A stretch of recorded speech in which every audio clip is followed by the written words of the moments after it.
Now, one of the 6 footbridges on the Madina-Adenta highway has been opened to the public, and residents along the highway staged a massive protest last year over the failure to complete installation of the bridges. You remember that. And they say these bridges were to blame, or the lack of these bridges were to blame for the many pedestrian knockdowns. And although the pedestrians using the open footbridge are excited to have it, they're already complaining that it takes quite a bit of time to cross over. Today, we're going to have a conversation about whether the completion of some of these bridges addresses the concerns of the people living in the area. We'll soon be joined by the Deputy Director for Planning and Execution at the National Road Safety Commission. But before then, let's watch this report filed by my colleague Emefa Nancy Jiradosi on the completion of the bridges.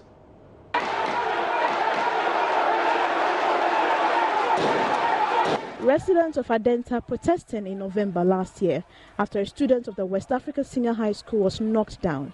Their anger stemmed from many other pedestrian knockdowns on that stretch. The protest yielded the necessary results. Finally, government gave a commitment that the footbridges would be fixed by April this year. On the last day of April, only 1 out of the 6 footbridges had been completed and opened for use. The footbridges at Firestone, Zongo Junction, Redco, SDA and Adenta Junction were still under construction. Residents living at Rich Junction were elated. Jifa Anane says in the past he was never at ease whenever his family members stepped out. It came at the right time because some of us, moving up and down, it's problematic. So actually I started using it yesterday and it's quite good because at least I get to cross easily. And my parents who are also around get to cross it at least now. Once they are going to town, I have the feeling that they are safe, they will return home safely.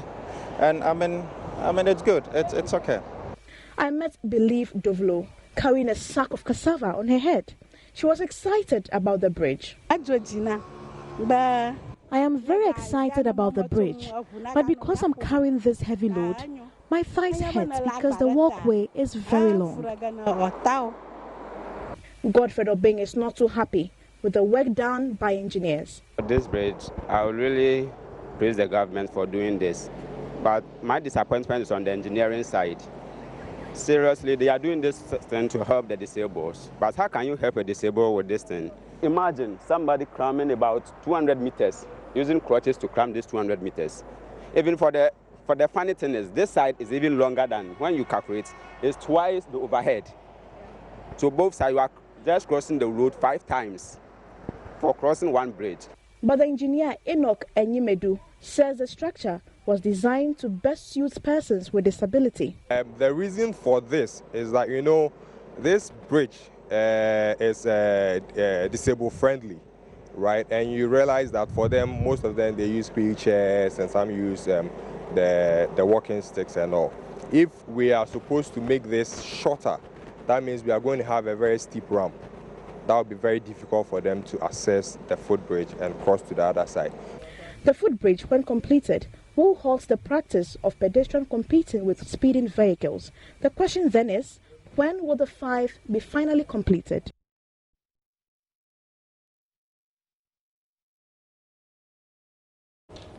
Right, now joining me in the studio is the Deputy Director in charge of Planning and Execution at the National Road Safety Commission, Mr. Daniel Wako. Mr. Wako, thank you so much for your time with us. This bridge, yes indeed. Now this bridge has generated all kinds of controversy from the time it was clamored for until the time it was built, and then much as people were grateful, they still were a bit concerned about how long it takes to cross it. Your team went and had a look. What did they observe? Thank you very much.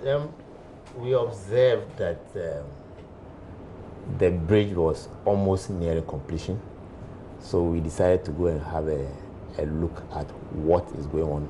So it was a normal site visitation for us to acquaint ourselves as to what is going on at the site. And when we got there, we realized that some people were using the bridge, the footbridge, and it was a sign of relief for us.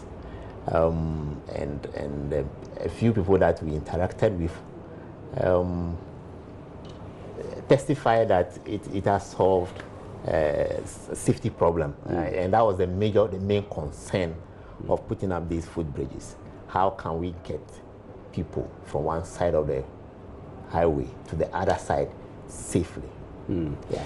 Now, interestingly, people who were complaining about the causes, the deaths that were caused by the absence of this bridge, are now complaining about the effort that it takes to cross it.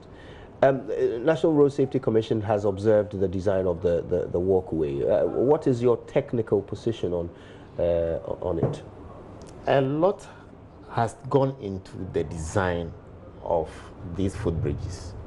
This is not the only design of footbridges. There can be several designs, but a lot goes into it. One of the key factors that necessitated the design in this way is space. There is no space around where the footbridges are. There are properties just next to the footbridges. Are we now going to break down the properties? So cost and benefit analysis were done, breaking down these properties to make the bridges shorter, paying compensation and all that were taken into consideration. Secondly, the Disability Act is there. In that act, we are supposed to make all these things disability friendly. And this is one of the most friendliest disability bridges that we can get in the country. So a lot of things have gone into consideration before this design came up.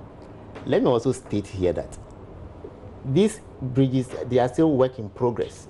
They are now going to construct steps in addition to it for those of us who are strong enough to make it in a very short stride. So it's still work in progress. This is not the final work that is going to be presented. So it's still work in progress. That's good to know, the fact that there will be steps as well, so that it is understood that the long walkway is to comply with provision of access for those with mobility issues. And there's only so high a gradient you can create for an access walkway, and so it has to be 4 levels in order to get to the top. You can't make it steeper to make it 2 or 3 levels. It's not at all. All right, now let's talk about the impact on the community and the safety of that stretch of road. Now, we know what was happening. People were crossing, they were dying. Has this first bridge affected how people cross the road at this particular location? What did your team observe? We have observed that the way people used to cross, when there was no bridge, people would just dash through across the roads, the 6-lane, 8-lane road, and cross dangerously with vehicles moving at very top speeds.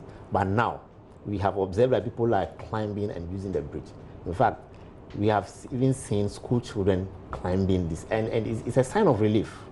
We just saw on the screen where someone was saying that he uses it himself. His parents also use it, and whenever his parents are going out, he's free. You yourself, you are free at heart that somebody will cross this road safely. In fact, that is the fundamental objective.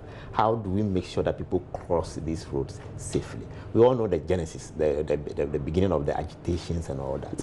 So as this one has come, my appeal is for us to accept this intervention.